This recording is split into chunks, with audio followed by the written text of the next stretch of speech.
Nah, kita sudah membahas mengenai ongkos, reproduksi, ongkos atau biaya, dan penerimaan. Nah, terakhir itu adalah mengenai rugi laba ya. Rugi laba dan break even point. Nah, di sini kalau kita lihat ya, kita bandingkan antara penerimaan dan ongkosnya atau biaya ya, bukan ongkos tapi biaya. Nah, di sini kalau misalnya jumlah penerimaan kita lebih besar daripada jumlah biaya, maka itu akan disebut posisi kita atau posisi penjual itu dalam keadaan laba ya. Total revenue lebih besar daripada total cost, itu posisi penjual itu adalah dalam keadaan laba atau untung atau profit ya. Nah, kalau total revenue sama dengan total cost, jumlah penerimaan total ya sama dengan total biaya yang dikeluarkan, itu maka posisinya dalam keadaan break even point.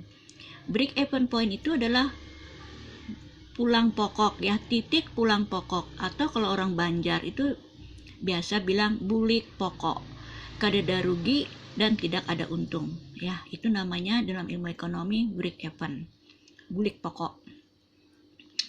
Nah, kalau penerimaan kita, total revenue kita itu lebih kecil daripada biaya yang dikeluarkan, maka itu dalam posisi rugi ya. Posisinya dalam keadaan rugi. Nah, itu posisi mengenai analisa rugi laba dan break even. Nah, di sini kita bisa melihat dari contoh ya, contoh soal. Sebuah pabrik sandal dengan merek idaman mempunyai biaya tetapnya, itu adalah biaya tetap atau fixed cost ya, yang sudah kita bahas mengenai ongkos tadi. Fixed cost itu adalah 1 juta. Nah, ini biaya tetapnya.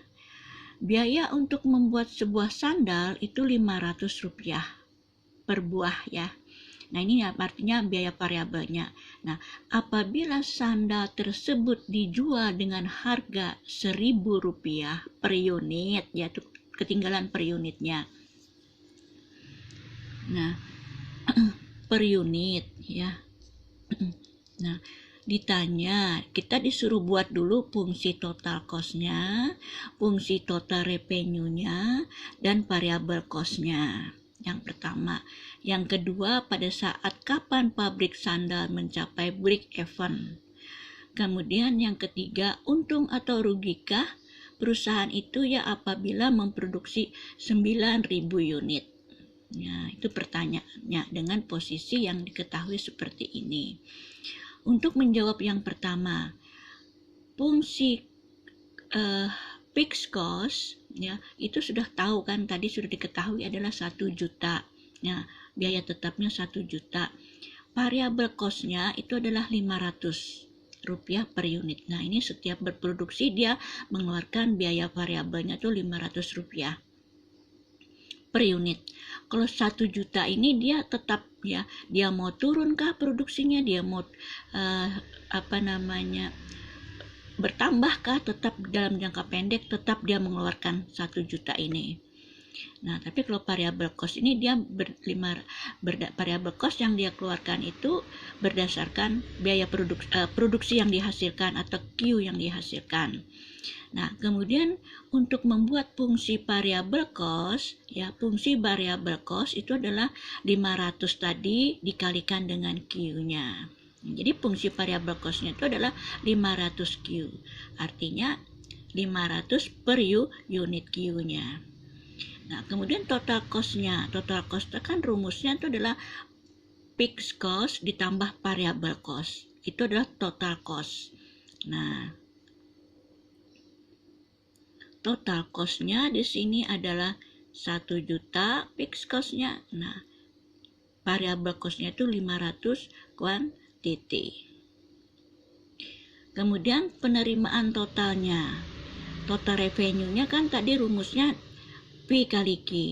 Nah, total revenue-nya kan adalah 1000 kan, P-nya kan 1000 P-nya.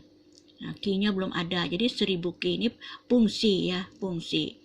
Ini fungsi variable cost, ini fungsi total cost, dan ini fungsi total revenue-nya seperti ini. Nanti kita bermainnya di sini ya, di sini.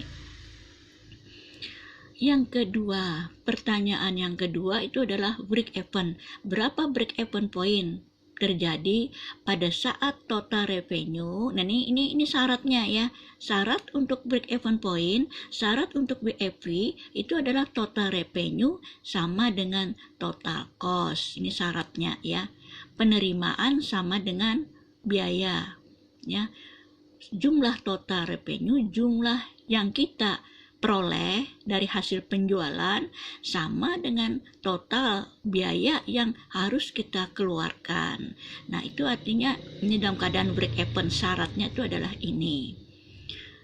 Nah, total revenue kan kita punya fungsinya 1000 Q sama dengan fungsi total cost. Nah, total cost-nya kan tadi ini.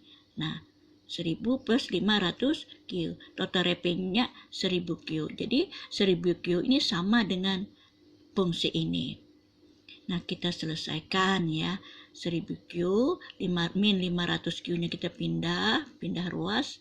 Nah, 1000-nya 1 juta. Nah, seperti ini. Nah, seperti biasa semua sudah bisa ya. Nah, ini kurang ini jadi 500 Q, 1 juta, Q-nya adalah 2000 unit. Ini bagi ini itu adalah 2000 unit. Nah, berarti Q pada jumlah barang yang kita jual, kalau hanya kita laku 2000 unit, kita dalam keadaan bulik pokok. Tidak ada rugi, tidak ada untung. Nah, ini kalau kita barang yang terjual itu adalah 2000 unit kalau dalam posisi seperti ini. Nah, makanya di sini disebutkan pabrik roti akan mengalami break even pada saat kuantitinya 2000 unit. Nah, pada biaya total cost. Nah, ini fungsi total cost-nya seperti ini ya. Total cost-nya 1 juta plus 500 Q kan. Nah, total cost-nya 1 juta 500 Q. Q-nya sudah ketemu 2000, kita kalikan berarti biaya yang kita keluarkan itu adalah 2 juta. Nah, ini dalam posisi tidak ada untung, tidak ada rugi. Jadi minimal barang yang terjual itu harus 2000 unit ya. Seperti itu. Kalau di bawah 2000 unit itu dia akan rugi. Nah, kalau dia mau untung itu adalah di atas 2000 unit. Jadi kalau kita sudah tahu break even point kita, misalnya kita berusaha atau kita berjualan ya, kita sebagai penjual, kita harus tahu break even point kita ini berada di mana. Kalau sudah tahu, nah seperti ini kan harus terjual 2000 unit. Nah, kalau terjual 2000 unit ini kita masih tidak ada rugi, tidak ada untung. Kalau kita punya harus untung, itu harus di atas 2000 yang harus terjual barang kita. Nah, seperti itu ya. Oke, lanjut. Nah, seperti kita lanjutkan. Nah, misalnya ya, tadi pertanyaannya, untung atau rugikah apabila memproduksi 9000 unit? Nah, kalau kita tahu break even kita 2000, jelas ya. Kalau kita terjual atau memproduksi barang kita itu 9000 unit, itu akan laba dia. Nah, seperti ini. Nah, pada saat 9000 unit ini, nah, ini kan berapa total revenue-nya? Kita lihat V kali Q. Nah, P-nya kan 1000, tadi kita tahu Q-nya 9000, berarti total revenue kita adalah 9 juta. Nah, sekarang kita bandingkan dengan ongkos biaya yang kita keluarkan. Nah, biaya tadi kan fixed cost, nah ditambah dengan variable cost-nya. Fixed cost ditambah variable cost-nya. 1 juta fixed cost-nya, 500, Q-nya 9000, itu adalah menghasilkan 5.500.000. Nah, ongkosnya. Sekarang kita bandingkan ya. Total revenue dengan total cost-nya lebih besar mana? Ternyata di sini lebih besar hasil total revenue kan hasil total. Nah, ternyata bila total revenue-nya lebih besar, maka keadaannya itu adalah untung.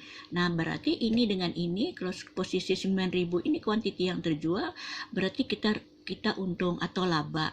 Berapa laba yang kita dapatkan dalam posisi seperti ini? Nah, kita kurangkan aja total revenue dikurang total cost. Hasil penjualan dikurangkan dengan biaya yang kita keluarkan seluruhnya. Nah, ternyata kita mendapatkan laba 3.500.000. Ya, 3.500.000. Nah, oke, kita lanjut. Nah, kalau kita memproduksi tadi kan minimal kan 2.000 unit. Nah, kalau kita memproduksi di bawah 2.000 unit, seperti yang saya katakan, contohnya nih 1.500, nah unitnya kita terjual, barang yang kita terjual hanya 1.500 unit, maka posisinya itu akan rugi dia. Karena total revenue-nya itu adalah 250.000 dibandingkan dengan biaya yang kita keluarkan 5.500.000. Nah, ya.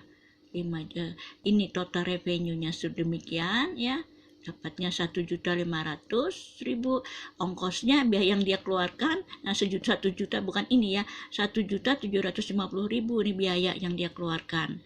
Nah, ini fungsi total revenue, ini fungsi total cost ya, kita masukkan kuantiti yang 1.500 tadi, misalnya terjual hanya 1.500 unit, ternyata kita rugi 250.000. Nah, jadi kesimpulan kita, kalau kita harus tahu ya break even kita. Nah, jadi kalau break even kita sudah tahu, seperti contoh tadi 2.000, kita harus mampu menjual barang itu di atas 2.000, baru kita bisa laba. Kalau di bawah dari 2.000 itu kita akan rugi ya. Nah, itu kesimpulan kita. Oke, untuk kuliah hari ini saya selesaikan di rugi laba dan break even. Nah, untuk laba maksimal itu nanti kita lanjutkan setelah UTS ya. Wassalam.